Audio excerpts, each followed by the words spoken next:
Vamos a hablar sobre el tema de educación en este momento. Complicada la situación. De hecho, está con nosotros el viceministro Carlos Staff, precisamente para abordar lo que se está hablando en estas reuniones. ¿Qué va a suceder el lunes si realmente se van los educadores a huelga o no? Está tensa la situación, viceministro. Bueno, yo quiero empezar señalando que esta administración, este gobierno siempre ha procurado generar una relación armoniosa con los líderes gremiales y con todo el sector educativo. Y esa sigue siendo la tónica actualmente y sigue siendo la tónica de la comisión que negocia con los gremios en este momento. Por supuesto que frente a una declaratoria de huelga, frente a una amenaza de huelga, los mecanismos, las condiciones en que se negocia tienen sus momentos de tensión. Yo pensaría que es el momento tal vez más álgido de esa negociación. ¿Por qué hacerla tan in extremis? Es decir, iniciar una negociación cuando obviamente los educadores tienen el as bajo su manga que la huelga empieza el lunes. Pareciera es decir, que ustedes parecieran es inminente. Los que tienen las de perder, porque donde ustedes den un paso en falso, desgraciadamente caemos en una huelga. Y los estudiantes sobre todo. No, yo discrepo de esa posición. Nosotros, y creo que es tal vez uno de los errores históricos que se comete, los ministros, los viceministros, los presidentes somos transitorios. Sí, es lo que todo el mundo cree. Ninguno de los funcionarios que en este momento va a ser perdedor.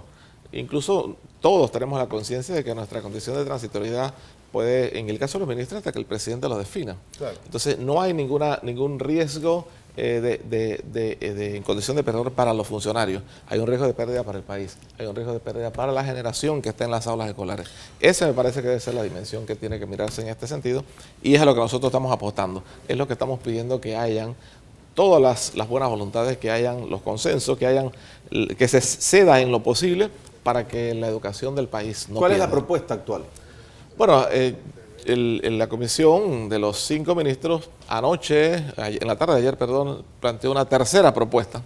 Una tercera propuesta que consiste en llevar el tema salarial a 2 momentos.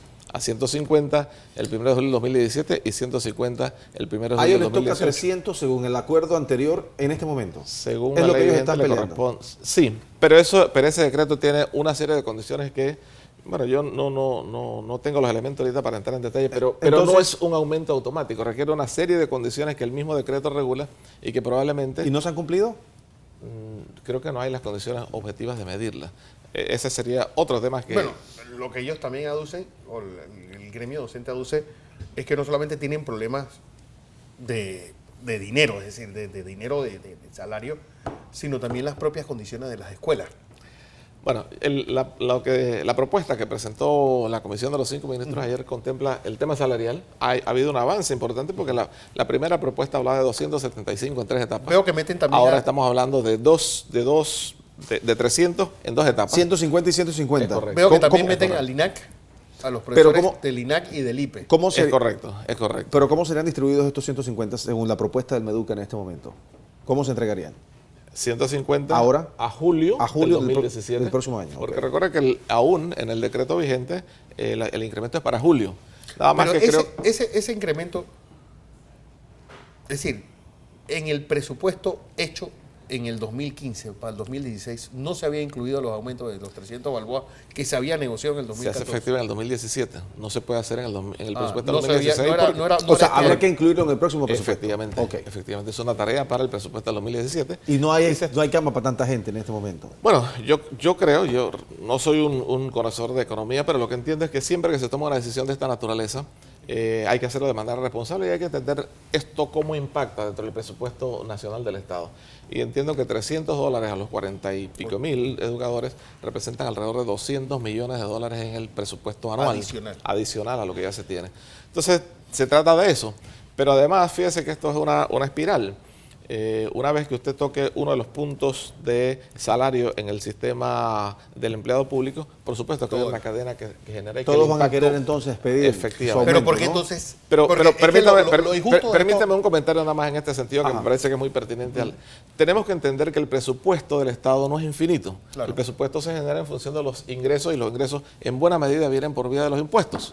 Entonces, claro, ojo, que estamos tocando un tema muy sensitivo. Pero digo, es exactamente ayer igual. Se reportó un incremento de un 14% de la DGI en la recolección de impuestos. No, igual. Sí, pero recuerda que los ingresos son tienen un comportamiento variable. Pero Tú digo, no es puedes que- tomar un punto de referencia en un ingreso de esta semana. Claro, no. Yo solamente traigo el Pero, tema a profesor, colación. es que exactamente ocurre lo mismo. Es decir, y yo como lo que verán los demás empleados públicos, ocurre lo mismo con esos aumentos alocados que ha habido de la policía, que han tenido casi un aumento cada año desde hace 8 años. Fíjate, probablemente cualquier Es gobierno decir, que se... vemos que el ejemplo es subirle a la policía sin mirar consecuencias y mantener a los maestros con el mismo salario. Bueno, Eso es bueno. también un mensaje bastante... Bueno, Difícil. ahí va dirigido mi mensaje. La reacción más fácil de cualquier gobierno es quitarse un problema de esta encima diciendo, van los aumentos. Pago y Pero eso no adiós. sería responsable. Precisamente el mayor compromiso de un gobierno es actuar con responsabilidad, sobre todo en temas de finanzas. Claro. Porque las finanzas nos pertenecen a todos y tenemos que administrarla con criterios objetivos, con criterios científicos. ¿El Meduca qué porcentaje del presupuesto general del Estado? En términos porcentuales no les sé decir. Viceministro, Yo les sé decir que, por ejemplo, en este momento, de acuerdo a los... Lo que pasa es que, por ejemplo, para calcular el PIB hay varios criterios. Cuando nosotros hacemos el cálculo, incorporando los fondos que se le dan a las universidades públicas, los fondos Claro, que se le dan al sube INAC, mucho. los fondos que se le dan al Instituto, a Pandeporte y a todas las otras entidades que están vinculadas a educación, el cálculo sufre una variación significativa antes de en pasar términos a- de incremento. antes de pasar al siguiente tema, de la educación sexual, ¿hay algún plan B Si se en va a una caso huelga. tal de la huelga el lunes? Bueno, fíjate. Ya se ha barajeado esa posibilidad, ¿no? Yo no he estado participando de las reuniones, ha estado participando la señora ministra, porque por supuesto el ministerio tiene que seguir y mientras se manejan este tipo de cosas, pues otros tenemos que estar manejando las situaciones del ministerio. Yo creo que al Estado, al gobierno le corresponde la responsabilidad de asegurar que los derechos humanos, y la educación es un derecho humano, se den. Yo no le puedo decir si hay un plan B en este momento, porque primero nosotros estamos todavía sobre la premisa de que el plan A debe funcionar. Yo creo que tenemos las horas, los tiempos suficientes para que ese Pero plan ya A los funcione. maestros dijeron que no aceptan este pago de 150 y 150. O sea, aquí vimos hace un Y ratito. no quieren la evaluación, que es lo más... También... Yo creo que pareciera que el gobierno tampoco lo quiere evaluar. no, fíjese, es que lo que pasa es que este ni siquiera es un tema de gobierno o de los líderes de los gremios. El proceso de evaluación es una responsabilidad de toda sociedad civil. De toda sociedad civilizada. Porque la evaluación no es un tema para establecer calificaciones y ranking.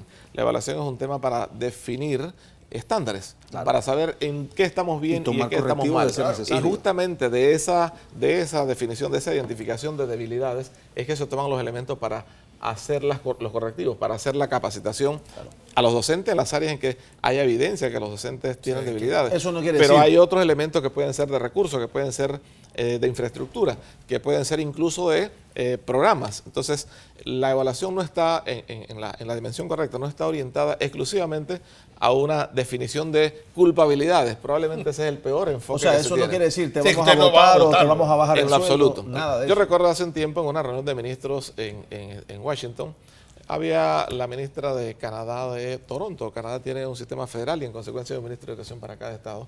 Y decía, la estrategia nuestra es orientación, capacitación, formación, orientación, capacitación, formación, orientación, capacitación, formación.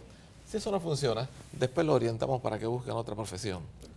Y yo creo que hacia ese camino debemos avanzar. Pero, profesor, usted viene tal vez del epítome de la mejor escuela de la Universidad de Panamá. ¿Qué se puede replicar de una escuela de élite donde usted viene hacia un sistema masivo como el que está? Fíjate, lo que pasa es que la educación tiene que marchar con los tiempos. La educación que se ejecuta a través de la propuesta curricular tiene que darse en función de los avances de la ciencia y la tecnología, en función del avance de la civilización. Evidentemente las condiciones en las que yo estudié no son las condiciones de hoy día. Entonces la responsabilidad de quienes manejan los temas educativos, las políticas educativas, tiene que ser en función de las demandas de ese momento. La mayor responsabilidad, y eso está en la Declaración de Naciones Unidas en relación al compromiso de educación. ¿Qué es lo que requiere el proceso educativo? Preparar al individuo para la vida. Es una declaración muy simple. Prepararlo para la vida y a lo largo de la vida. Entonces eso significa que tú tienes que ajustar el modelo educativo para que sea consecuente con la naturaleza de las exigencias de la vida en su momento, pero dentro de una visión muy abierta para que también el individuo siga capacitándose, Sí, pero ahora mismo actualizando. no tenemos Es decir, tenemos falencias grandes en matemáticas, en español, en informática. Y yo creo que si algo visualiza muy bien el fracaso del sistema educativo panameño es que damos 12 años de inglés, donde damos el verbo to be 12 años y ni siquiera terminamos sabiendo hablarlo ni conjugarlo. Sí, fíjate, ese es un tema bien interesante, porque lo que pasa es que las mediciones que nosotros hacemos, por ejemplo, nosotros creo que hemos hecho el conocimiento público, las mediciones de las pruebas de la UNESCO, las pruebas de TERCE y CERCE, que corresponden a los chicos de 9 y 12 años.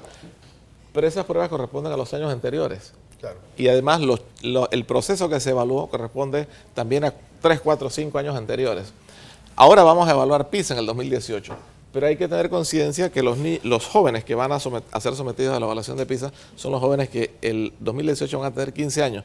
En consecuencia, tampoco vamos a estar validando o evaluando el proceso que estamos haciendo nosotros. La efectivamente. Entonces, por eso lo importante, y ustedes decían al inicio, antes de entrar en cámara, la importancia de que haya una visión y un compromiso de Estado, y que tiene que ser, más que de Estado, a mi juicio, tiene que ser de sociedad. Sí. Porque, pongo un ejemplo, en función del inglés a propósito. Nosotros hemos iniciado el programa de Panamá Bilingüe. Yo tengo la gran satisfacción, lo he compartido en muchas ocasiones, que este programa lo iniciamos con kinder y primer grado. Yo he visto 5 o 6 centros educativos, incluyendo las comarcas, donde los niños de kinder en efecto se sienten apropiados del idioma inglés. Los he visto seguros, convencidos, Claro. por supuesto, dentro de la limitación de su lenguaje. Pero ojo, esa cohorte vamos a poder medir resultados cuando terminen los 12 años, en el Estamos hablando de 2027. En el 2027. Entonces, eso que ustedes mencionaban, la importancia de este compromiso de sociedad y de Estado es fundamental, porque eso no lo vamos a medir nosotros, no lo va a medir el próximo gobierno, lo va a medir el siguiente gobierno. Entonces es importante que esas grandes metas, esas líneas que nos conducen hacia esa educación pertinente de calidad, las abordemos, las asumamos y las comprometamos entre todos. Porque yo le digo que pareciera que en educación nosotros estamos dando palos de ciego. Por ejemplo, el tema de la jornada extendida. Sí, por un lado fue que no había las condiciones para las cocinas, por el otro los maestros decían que necesitaban más plata. Es decir, la cosa es que de los 50 centros que debían empezar jornada extendida, creo que son 10 solamente los que están funcionando. No, hay alrededor de 40. 40 funcionando. Sí. Pero fíjese, a propósito lo que pasa es que nosotros también debemos entender que en educación los procesos son graduales, no son procesos a toque de tecla. Tú tienes que empezar. Y tienes que empezar con las condiciones que tienes en ese momento, con la claridad de hacia dónde tienes que mejorar. Claro. El tema de jornada extendida, mi propuesta siempre ha sido esa. Por supuesto que nosotros no tenemos, nosotros tenemos 3.000 y pico de escuelas, 3.000 y pico de infraestructuras, que tienen más de 30 años que no han tenido un plan de mantenimiento preventivo. Eso no se puede resolver en el corto tiempo. Se está haciendo un gran esfuerzo, creo que hemos hecho un gran esfuerzo también de comunicación de qué se ha hecho en materia de recuperación de escuelas. Estamos construyendo 50 nuevas escuelas, tenemos ya creo que alrededor de 13 que están en ejecución y debemos agilizar para que se completen las 50. Pero esa es la deuda histórica. Entonces significa que en este momento Eso es ya, para ponerse en el kilómetro cero. 50 Claro. escuelas de aquí al 2019. Sí, entonces eso significa que ya en este momento y los escenarios de discusión tal vez no debieran ser por los $300, que tenemos que resolverlo, sino debieran ser por la proyección y la programación de la educación hacia los próximos 10, 15 años. Ese es el país al que debemos aspirar, un país con criterio proactivo. El famoso plan 2030, 2030, de Panamá 2030. Bueno, de hecho, fíjate que las Naciones Unidas han declarado para relevar los famosos objetivos del milenio, los objetivos del desarrollo sostenible que son a 2030. Y dentro de esos objetivos de desarrollo sostenible está la educación para el desarrollo sostenible, que tiene metas muy concretas al 2030. Viceministro, Entonces, debiéramos estar trabajando El ya tema, en esa dirección. el tema de la educación sexual, pareciera que eso se va a volver a engavetar por mucho tiempo más. Fíjate, igual que en lo que estamos discutiendo, en el tema de educación sexual, lo más importante es que nosotros pensemos en una declaración que es, desde el punto de vista humano, también tiene un alcance ético. Hay niños y hay jóvenes recibiendo educación sexual. En escuela privada. Yo quiero dejarlo hasta ahí. Que a mí, Lo que tenemos que asegurar... es lo que me parece Sí, déjame el gran terminar egoísmo que hay. la idea, Fernando. Lo que tenemos que asegurar es que todos los niños, porque eso es equidad, tengan la posibilidad de tener una educación sexual. Yo en lo particular creo que tiene que ser una educación en el marco general, filosófico y ético de la educación como proceso, tiene que ser una educación sexual fundamentada en valores. La sexualidad es un elemento propio de la humanidad y que tiene que abordarse desde la perspectiva de la responsabilidad del ser humano. Entonces, evidentemente lo que tenemos que asegurar es que el modelo y que la capacitación y que la instrumentación para ese proceso de educación sexual sea adecuado a los tiempos. Usted como viceministro ha revisado completamente, me imagino, el tema de las guías sexuales. Bueno, en la distribución de tareas que tenemos, este tema la ministra lo ha asignado a mi persona, así que yo no he estado trabajando tan en el tema operativo como tal, porque esto está a cargo de un grupo de expertos, pero sí puedo decir que desde un primer momento hemos estado dando la línea de por dónde tiene que ir el enfoque de la educación sexual. Y déjame nada más comentarle esto, que ya lo he repetido muchas veces, pero que es importante.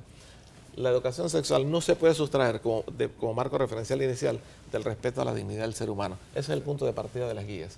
Y tiene que ser un modelo educativo fundamentado en valores. Pero fíjate, dos cosas importantes que también ya le hemos mencionado. Las guías son guías, primero son borradores de propuestas para que sean retroalimentadas. Segundo, están orientadas a los docentes. O sea, están orientadas a personas ¿Quién las adultas. debe retroalimentar? ¿Los Bueno, docentes? fíjate, nosotros ¿La llevamos... iglesia? ¿Quién? Déjame contestarte en estos términos. Nosotros llevamos año y medio casi trabajando en estas guías de manera responsable bajo un esquema técnico. Quisimos hacer una apertura, convocamos a las organizaciones, desde las organizaciones religiosas hasta las ONG, por ejemplo, que existen en el país y que manejan el tema. Y lo que quisimos hacer es una perspectiva técnica, no quisimos hacerle una perspectiva mediática. Pero bueno, estos son temas que concitan. Totalmente claro. Pero lo importante es, y yo quiero reiterarlo acá además, que estas guías no están ligadas, no son vinculantes al tema de la Ley 61. Y yo también quiero compartirles, porque ya lo he mencionado en muchos medios, yo creo que la Ley 61 tiene demasiados temas inmersos y que el tema de la educación sexual perfectamente puede manejarse en una perspectiva aparte. Pero con el nivel educativo no sería incluir más confusión a un sistema ya de por sí confuso, porque yo creo que lo macabro del sistema educativo panameño es que el único mensaje claro que da, tanto en salud como en educación, es: si tú quieres salud, paga. Y si tú quieres educación, paga. En las escuelas privadas vas a tener una garantía de, como si hiciéramos una carrera donde yo parto 10 metros más adelante de ti. Yo creo que hay que revisar un tema, y a propósito de por donde inició la conversación. La educación y la salud tienen costos. Claro. Nada más lo que hay es modelos distintos. Uno lo asumes tú, otro lo asume el Estado. Pero al final lo que asume el Estado es en función de los impuestos que pagan todos los contribuyentes. En consecuencia significa que aunque sea educación gratuita, aunque sea salud gratuita, nos corresponde a los proveedores y a los beneficiarios hacerlo de manera responsable. Porque los fondos públicos o privados tienen que administrarse con eficiencia. Y esa eficiencia no solamente implica que se administren responsablemente, sino que están orientados a que los frutos en los cuales se invierten esos recursos den réditos en la dirección propuesta, en los objetivos propuestos. Viceministro, gracias por visitarnos, No, gracias compartir a ustedes con nosotros acá esta mañana, y vamos a estar muy pendientes y anuentes a ver qué es lo que va a suceder el lunes. Yo confío Bueno, y... que va a suceder el fin de semana para evitarlo del lunes. Bueno, Pero si me permiten una si regresan conclusión... a las aulas, Claro, o se van a huelga. Si me permiten una conclusión, yo aprovecharía este medio para pedir. Al final, fíjese, uno lo que tiene que buscar los elementos que nos unen. Y yo he venido mencionando en todos los espacios donde he podido que la inauguración del canal ampliado es precisamente la demostración más concreta de que si nos ponemos de acuerdo en las cosas trascendentes, importantes, podemos encontrar éxitos trascendentes. Educación es probablemente tan o más importante que el canal, y tenemos que ponernos de acuerdo. Y hay que poner los mejores esfuerzos, las mejores intenciones, las mejores actitudes, los mejores sentimientos y los mejores pensamientos para que los niños y jóvenes de este país no se vean afectados en el desarrollo de su clase. Sobre todo los más pobres. sobre todo los más pobres. Bien, viceministro Carlos Staff conversando con nosotros esta mañana, viceministro de Salud. Gracias.